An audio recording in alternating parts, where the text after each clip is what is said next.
Boa tarde a todos. Dando continuidade ao ciclo de palestras, convidamos o capitão especialista em controle do tráfego aéreo, Márcio André da Silva, do Departamento de Controle do Espaço Aéreo da DCE, a iniciar a sua exposição sobre o tema Desafios do domínio do espaço aéreo. Como olhar para o futuro dos céus? Reforçamos que aqueles que desejarem fazer perguntas aos palestrantes preencham um formulário bastante capaz que entreguem aos nossos assistentes ou enviem suas respostas, suas perguntas via aplicativo do Smith.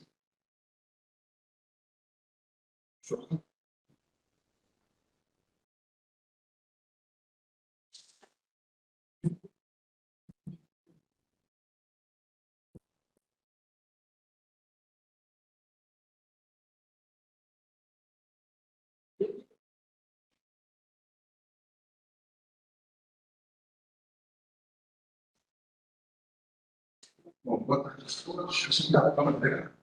Vou fazer uma apresentação desafios que eu olhei de matéria. Especificamente, tirar a apresentação que é justamente essa. É como que o DCE enxerga o futuro do espaço aéreo. Eu achei bastante interessante, eu acho que parece que eu não vi grande manhã, pelo menos para mim é uma perspectiva completamente nova, e a ideia, fazendo a conexão apresentada, é que esses assuntos, essas informações, possam vir a colaborar para a criação de cenários, de estudos, de reflexão, com vistas a estabelecer esses cenários, conforme foi apresentado aqui dentro da estrutura do MSC.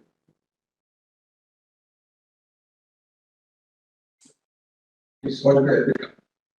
Bom, eu coloquei essa animação aqui para ajudar a gente a entender exatamente o que a aviação mundial hoje está passando por um novo processo. Eu diria que é uma fase disruptiva, onde a gente tem a introdução de novos tipos de aeronaves que já fazem parte do nosso dia a dia, como por exemplo os drones. Todo dia a gente ouve falar sobre uma nova aplicação da gasolina, sejam desde o menor porte até o de grande porte. Isso também tem relação com esses novos tipos de aeronaves que estão entrando no espaço aéreo e daqui a pouco começar também a fazer parte do nosso dia a dia. Então, fica essa pergunta, como que você enxerga isso? Qual a relação disso com a vida nossa, não só no contexto militar, pensando na segurança de serviço, mas também no nosso dia a dia. Então, é importante refletir sobre isso. Então, para quem é piloto aqui, provavelmente hoje vou pilotar esse tipo de aeronave, quem não é piloto provavelmente vai ser passageiro, a gente vai contratar esse tipo de serviço. Então, essas relações estão fazendo parte do contexto da nossa vida. E, para começar, eu gostaria de destacar essa frase aqui, que o espaço aéreo é um recurso finito. Não existe um uso definido do espaço aéreo. Nós já nos deparamos no contexto do DSEC com dificuldades e limitações no que se refere ao uso do espaço aéreo. Por isso que a gente recorrentemente tem visto projetos de reestruturação do espaço aéreo, novos tipos de circulação, novos tipos de procedimento, novos tipos de aplicação, de tecnologia, aplicação, vigilância, com vista a aumentar a capacidade e a eficiência dos serviços que são prestados. Durante a apresentação, ou percorrer esses tópicos, primeiramente, eu vou começar a apresentar sobre cima para baixo de qualidade. Muitos aqui talvez não tenham conhecimento sobre essa parte, então falando sobre a OACI, a estrutura, como que funciona esse tipo de planejamento no contexto da OACI, que é a Organização de Aviação Civil Internacional. Na sequência, eu vou falar sobre como o DSE trabalha, dentre essas relações que existem com a OACI e essas outras relações que existem de forma extra, falar das competências, resultados, essa função também de regulação, ou seja, o contexto da relação entre o DSE e a ANAC, que são órgãos reguladores do Estado. Na sequência, vou falar sobre esse olhar para o futuro, de concepções, de documentos, de planejamento macro, aquilo que se espera para o da utilização de espaço aéreo ou dos projetos relacionados dessa gestão do espaço aéreo nacional. Na sequência, vou trazer alguns exemplos, naturalmente, não vai dar para falar uma vasta gama de conteúdo. E depois vou falar sobre algumas experiências, algumas solicitações, algumas informações que a gente percebe que podem ser interessantes para os estudos e trabalhos do senhor. começando com essa parte do ACI. O ACI é a Organização da Aviação Civil Internacional, faz parte do sistema ONU, e lá é feito o planejamento pensando na navegação aérea mundial. Dentro dessa perspectiva, já foi publicado um documento que deixou até um portal que contém a visão de futuro para a navegação aérea global, é um planejamento. E esse planejamento, no que se refere à implementação dele, isso foi feito com o que chamam de AGUR, que é Aviation System Block Upgrade, que é uma progressão, ou seja, uma implementação baseada numa estrutura sistêmica de blocos, até facilitar a compreensão e a implementação disso. Onde cada bloco corresponde a uma iniciativa, um realizador que vai compor esse todo até atingir cada um dos objetivos que eles estabelecem. Dentro dessa estrutura, isso é retirado do site da própria CEI, que é interessante entender como isso funciona, nessa estrutura de cima para baixo. Então, nós temos o primeiro nível de planejamento, que é considerado planejamento estratégico, de alto nível, onde os especialistas do Ministério compõem um grupo de trabalho, também participam de lá os que colaboram no desenvolvimento dos estratégias e na criação desse contexto global. Isso já foi publicado. Isso é revisto periodicamente. O segundo nível, tem aquele nível técnico, que são os realizadores, todos os meios, realizar aquele planejamento global. E o próximo nível, que é o interessante, é o nível regional. Então, o contexto nosso aqui, o Brasil, estamos inseridos na América do Sul. Nós temos um escritório de língua que coordena essas atividades aqui na América do Sul. E o último nível é o nível já nacional, onde os próprios países desenvolvem seus próprios planos de implementação levando em consideração cada um dos níveis superiores para que seguem o planejamento nacional. Então, isso é um resultado de como é feito o planejamento global para o futuro dessa gestão da natureza. E dentro dessa perspectiva de visão de futuro, foi estabelecida uma estratégia. Mas é bem interessante a forma como você apresentar isso, porque isso se aplica para essa parte da gestão, mas esse tipo de visão pode ser aplicado a várias outras áreas de desenvolvimento. A primeira delas é as operações de voo, elas precisam ser totalmente gestionadas ricotidianamente. Ou seja, nós vamos ter o uso de informações digitais que vão os produtos, serviços, as operações aéreas, para que possam aumentar com uma planejamento da eficiência, capacidade profissional, o avanço nesse sentido. O segundo passo que eles colocam é essa questão da relação com o tempo. Tem até um conceito específico, que fala sobre essa relação, que são as trajetórias de e mais outros termos técnicos que eu não vou adentrar aqui, mas ele usou cada vez mais a possibilidade de ter ali conhecimento contínuo da posição, da altitude, da velocidade, de todos os outros dados relacionados ao voo, visando isso, eu falei, para aumentar a eficiência, a capacidade, e isso naturalmente vai proporcionar uma redução. Hoje já tem acontecido, falar aqui agora para o passo 3, essa conectividade total, o que eles chamam de internet da aviação, mas de uma maneira mais simples, seria um meio de tramitar as informações, não só internas, mas também internas estruturas que estão no solo. Então, a verdade isso vai ser utilizado no plano global. Por exemplo, informações analíticas, atualizações, os próprios, por exemplo, dados de meteorologia, podem explicar ao longo da história. Então, essas informações vão ser codificadas ao processo de necessidade de meio para fazer esse trâmite de informações. E um passo também que é a questão da performance. Toda a abordagem hoje em dia precisa da performance. Dentro de vários projetos de imagem, tem um deles que incluem essa questão da performance dele, de projetos, que é justamente com a utilização do conteúdo de dados, investigar tudo que já aconteceu e buscar melhorar ainda mais a eficiência das operações, utilizar, oferecer novos ferramentas, etc. Bom, agora que a gente já entendeu o contexto global, esse é um livro que fala do contexto nacional para dentro, isso se reflete dentro do contexto pequeno que recebe. Mas, principalmente da série, pode ter essa parte de são países, digamos, diferentes nesse sentido. Então, a gente, como se falou, por exemplo, quem é a autoridade de aviação civil no Brasil? A resposta depende. Qual é o assunto? Qual é o tópico? Então, nós temos partes da regulação e provimento de serviço, que é a competência do TSE, está previsto lá no CPA, dizendo lá o que é a competência do TSE, e tem um outro documento que é a integração da ANAC, que fala sobre as áreas de competência da ANAC. A classificação não é nada. A negatividade gera pontos, etc. A aplicação de produtos, já no DSE, já existiam outras competências, como trazendo alguns exemplos, que são a gerenciamento a metodologia, a aeronáutica, a elaboração de procedimentos de navegação aérea, informações aeronáuticas, etc.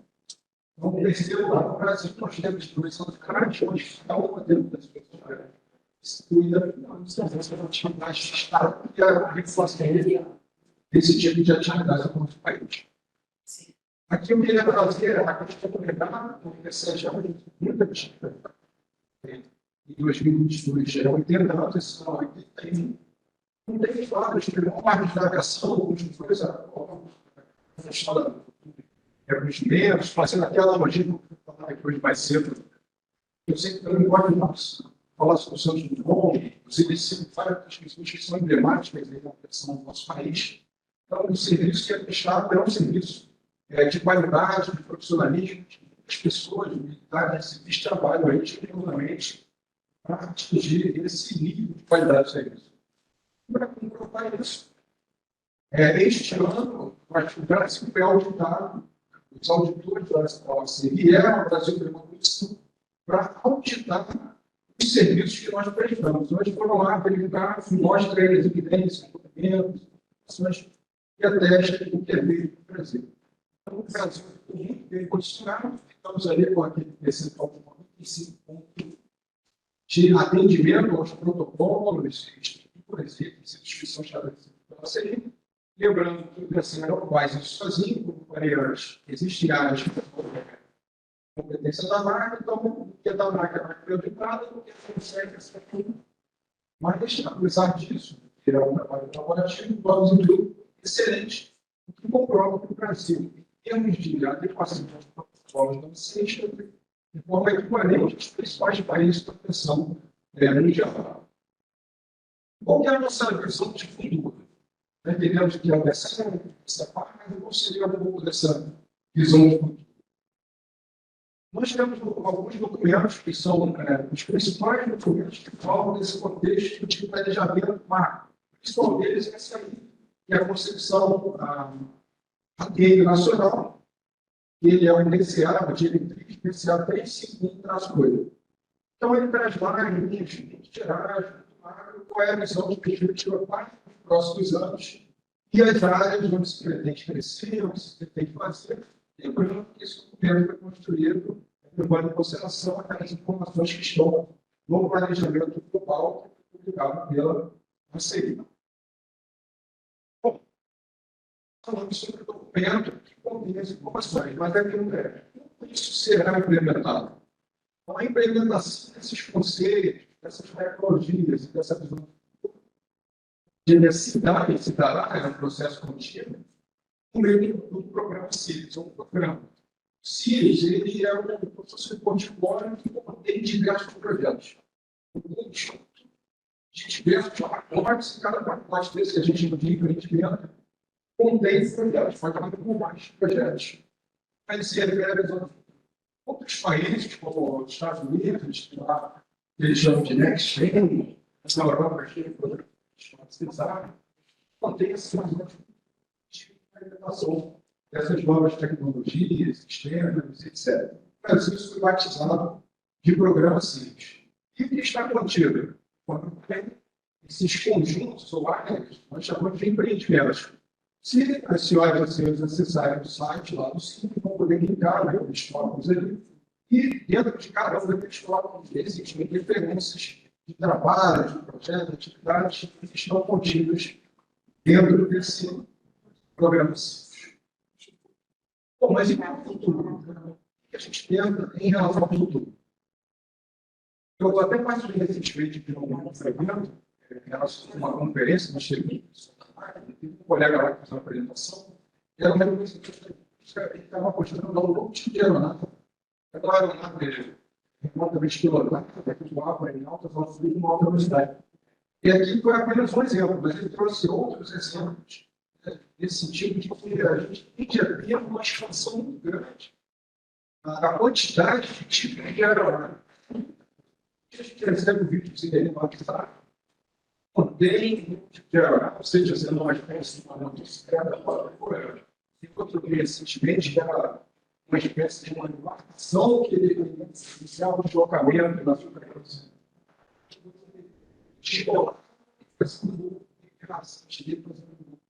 Uso daquele efeito solo. Né? São muitas tecnologias que estão sendo desenvolvidas atualmente, porque faz com que haja um universo muito grande dentro dessa perspectiva de segurança, de defesa, etc. Eu fico fazendo analogia dessas tecnologias que já aconteceram. Agora, fazendo a segurança da defesa. E, pelo menos eu, mas eu vou imaginar que algum dia lá no ano 70, o camarada vai pegar uma arma de aviação civil, se chocar com uma das principais cidades do mundo, como seria algo assim. Quase que não se imaginar como as pessoas iriam comprar uma possibilidade daquela. E a gente está se deparando com um novo cenário de tipo de aeronave que a gente não sabe como isso pode ser utilizado. Claro que a expectativa é que seja utilizado por como variante, da variante final, para poder atender necessidades da sociedade. Mas dentro dessa perspectiva mais ampla, é pensar também em hipóteses que isso possa ser utilizado de uma maneira inadequada e pensar também como seria a contraventiva ou a ação para impedir que isso seja feito, como uma preventiva. E conforme eu falei antes, eu vou trazer alguns exemplos de projetos. São muitos, eu só selecionei alguns para tentar fazer uma conexão com o contexto dessa reunião. Essa área de projetos, eu diria assim, é uma área mais inovadora. São projetos que estão mais conectados com essas tecnologias mais recentes. Isso está dentro de uma PPE, que eu falei que é um empreendimento, tem diversos projetos. Essa especificamente tem diversos projetos. Então, dentre eles, nós temos ali a parte da integração das aeronaves remotamente pilotadas dentro do contexto do ATM, que é o Serviço do Estado Aéreo, ou seja, no espaço que a gente tem hoje, viabilizar com que essas aeronaves, não só para uso militar, mas também para uso civil, foi sem necessidade de segregação. Elas consigam voar de forma integrada e de forma corporativa com as demais aeronaves que do espaço aéreo. Esse é outro projeto aqui do PA, com a sigla que eles chamam de basicamente, ele a utilização de novas tecnologias que vão permitir a separação das aeronaves. Hoje, a separação de aeronaves é feita pelo próprio piloto do espaço aéreo do automático ou pelo controlador de tráfego aéreo que vai fazer o serviço de controle de tráfego separado. Dentro dessa nova perspectiva, há uma tendência de uso cada vez maior dessas tecnologias que vão, vamos dizer assim, demandar menos uso do ser humano.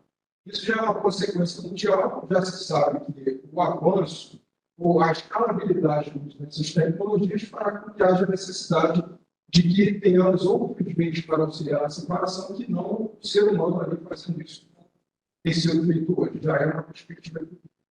Esse CUAS são tecnologias transdroga, não são investigações de propostas, a gente recebe muito lá, empresas vão lá oferecer produtos e serviços e trazer ao conhecimento, trazendo soluções para evitar drone. Deve saber, comum a gente ter reportes de determinada pista, de determinada aeroporto, mas não tem operação de drone durante algum tempo que habilitou as operações de busca e colagem agora. Isso existe esse tipo de projeto. Outro projeto é esse aqui, que é o gerenciamento dos tráficos não tripulados, é o PM, então, de forma resumida, vou até mostrar no modo de daqui a pouco. Só aqueles tráficos que vão para mais baixo aí, que eu vou mostrar. Esse outro projeto que se refere àqueles, entre aspas, carros voadores que aumentam o combustível geral, vamos ver se serviços as coisas semelhantes. Essa figura aqui ajuda um pouco, seria mais parte do que está acontecendo e faz conexão com projetos.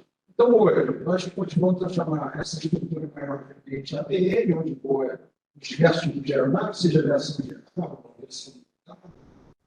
aviação regular, comercial, etc. Hoje, a gente já planeja a criação desse foco ambiente que a gente chama de ambiente, onde não apenas essas novas aeronaves vão voar, mas também a gente tem que pensar nesse segmento da aviação, que são os helicópteros, da aviação geral, que já utilizam o espaço aéreo hoje.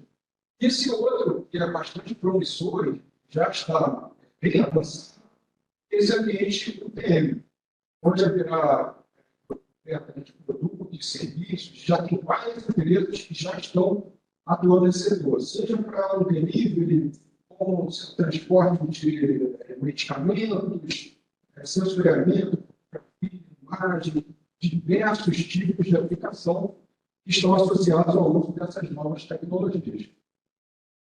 Outro ponto que eu queria trazer, dentro dessa perspectiva de segurança para projetos, recentemente houve uma falha no sinal de GPS. Muitos aqui devem ter tomado conhecimento desse fato. Então, inclusive, algumas aeronaves de companhias aéreas particulares do Brasil não operaram por algumas horas em função desse problema. Então, a gente tem tido informações de ocorrência de jamming ou coisas do tipo que impedem a utilização do sinal de GPS. Então, por exemplo, quando começou a guerra foi publicado no boletim pela NASA, que é o órgão regulador, falando sobre uma referência no polígono do espaço aéreo, esse espaço aéreo aqui não foi porque está ocorrendo jamming, ou seja, o sinal, as aeronaves não conseguiram receber o sinal de GPS dentro daquele polígono. Recentemente, teve esse reporte de falha de sinal, foi também naquela região que a gente teve, o que faz pensar dentro dessa perspectiva de segurança, de defesa, e alguns até comentaram aqui, são ameaças. Hoje a gente sabe que são, não só na aviação em si, mas são muitos produtos e serviços que são extremamente dependentes da rede de GPS. Então, por exemplo, se for agora na cantina comprar um café e resolver pagar no cartão, aquela maquininha ali vai também utilizar o sinal da rede de telefonia, e a sincronização daquele carimbo de tanta hora, utilizar também a rede satelital. E faz com que essa tecnologia seja crucial para a realização dos serviços. E dentro disso, eu fui até pesquisar, eu acabei descobrindo que no Senado Federal já está tramitando um projeto de lei para a criação de um GPS nacional. Eu achei bastante interessante isso aqui. E me causou assim, uma certa curiosidade, surpresa, por isso aqui. Não sei se dá para ver. No momento que eu acessei lá, isso está aberto para consulta pública. Só tem 2 votos. Ou seja, o projeto de lei é uma tecnologia crucial para fazer desde a maquininha que vem do café até a aviação do transporte civil, a gente nós vamos ver lá 2 votos. Isso também nos faz refletir sobre a importância da consciência da segurança. Segurança do povo, da segurança das operações e da real importância. Então, eu acredito que cada um de nós pode ajudar a disseminar a importância da segurança. Toda a importância de ter essas tecnologias, esses equipamentos, a gente tem uma massa crítica nesse sentido dentro da nossa sociedade. E eu queria colocar aqui na sequência a questão aqui das tendências, umas tendências. Recentemente, conforme eu falei, a gente recebe lá as empresas que vêm entrar em contato com a gente e querem oferecer produtos, serviços ou solicitar a realização de determinadas operações que não estão vamos dizer assim, previstas dentro do arcabouço normativo atual. Então, a gente traz uma demanda que a gente tem que analisar e verificar. Bom, como a gente vai lidar com essa demanda que está surgindo? Então, dentre elas, como é que a resolução aqui, vou explicar aqui. Atualmente, que é outra tendência, muitas empresas estão planejando uma nova facilidade não ocupar ninguém, que é a estratosfera. Todos os voos normalmente ocorriam daquele, tanto é que não só para isso, mas países, quando aqui é piloto aí, que é da área da aviação, quando a gente pega ali uma carta de rota, não tem nível máximo de voo.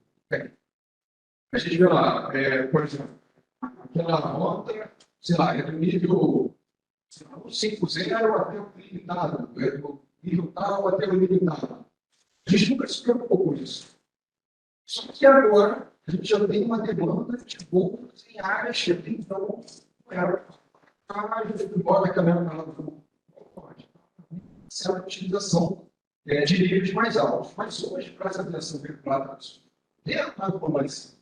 E agora nós chegamos a essa demanda. Então, claro, essa questão da. A gente tem visto até na mídia, né? São essas aeronaves supersônicas que já estão perdendo já estão planejando para o civil, já tem coisa aí na mídia, só botar o que aparece. E isso aqui já não é a mesma empresa, entrou em contato com a gente, olha, a gente tem essa aeronave, a gente vai fazer essa operação e aí, é algo que está sendo estudado lá. Então, essa aeronave é uma plataforma, mas mudar, na verdade, é uma plataforma. Ela, basicamente, muito leve, está apenas 75 quilos, tem lá uma agregadora grande, de 5 metros, e, dentro da informação técnica que a gente sabe, ele poderia voar até 200 dias, que é um absurdo, isso é surreal, não é um absurdo de. Então, ele tem toda aquela superfície de asa, são painéis solares, e aí ele estaria, consegue gerar energia e continua o voo. Então, é uma aplicação muito diferente. Agora, eu vou botar essa figura aqui para ajudar a explicar melhor. Agora, o que é esse interessado desejo fazer com isso? Entre os estudos lá, que fizeram essa abordagem dos estudos empresas lá, a gente já sabe da tecnologia dos satélites. Tem outros satélites que voam em órbitas mais altas, outros em órbitas mais baixas, mas eles perceberam, aqui no lado da frente, mas eles fazem um comparativo, mais qualitativo, né, com relação ao custo. Então, quanto mais alto for essa órbita do satélite, tende a haver maior custo. E eles chegaram à conclusão de que essas aeronaves, quando nesses níveis, 600, 600, isso se torna mais economicamente viável. E essa plataforma, nesse exemplo, ele tem a capacidade de fornecer, por exemplo, internet 5G. Ele faz um cone de 20, são 20 quilômetros de raio no chão, ele consegue oferecer sinal de internet 5G, ou seja, são muitas capacidades e meios que estão surgindo que podem gerar aí uma multiplicidade de cenários, a partir do uso dessas novas tecnologias. Esse é um caso bastante interessante que a gente recebeu, a gente está analisando lá, como que a gente vai proceder para realizar ou não, né, esse tipo de operação, mas precisa ter estado feito nesse sentido. Esse também é o projeto da mobilidade. O Brasil hoje, considerando as informações que a gente recebeu de algumas empresas de consultoria, tende a ser o terceiro mercado no mundo para a operação desse tipo de aeronave que se chama Revitol. Que é um número muito específico. Número 1, Estados Unidos. Número 2, Reino Unido. Número 3, Brasil. E o número do Brasil é o próximo Reino Unido, então a gente já vai 800 encomendas de aeronaves desse tipo. A gente encomenda é um absurdo. Só para a gente dar um comparativo, a pouco, teve, sei lá, deve ter 120, 130 aeronaves. E a gente já tem aqui uma informação de mais de 800 encomendas. É claro, a gente não vai dormir, rodar, vai ser 800 aeronaves desse tipo por ano nos céus, mas é um número bastante significativo. E também esse projeto não tem, que é um projeto bastante consolidado, bastante sólido, e tem sido feito também de forma colaborativa com a sociedade. Então, foi feita uma consulta pública aos representantes de outras instituições públicas, privadas, da indústria, estão colaborando ativamente para a construção desse ecossistema que vai escalabilizar a oferta desses serviços, como eu falei, de delivery, etc., nesses ambientes, principalmente urbanos. Então, percebo que há todo um avanço, todo um conjunto de tecnologias que estão sendo aplicadas, coisas que já estão acontecendo, coisas que estão prestes a acontecer, e abre a nossa mente para pensar em todos os aspectos relacionados à segurança, à defesa, e também ao atendimento. Porque a nossa preocupação maior é a segurança das operações aéreas. Esse aqui é o nosso o I01 da nossa lista independente do entrante, do solicitante, é fazer com que as operações ocorram de maneira segura. Então, com isso, com a apresentação, agradeço aos organizadores pelo nome do DSE, agradeço pela oportunidade de estarmos aqui. É sempre uma chance de aprender um pouco mais, de ouvir uma perspectiva diferente, o pastoralista também pode dar essas que foram feitas. Só temos a agradecer. Muito obrigado.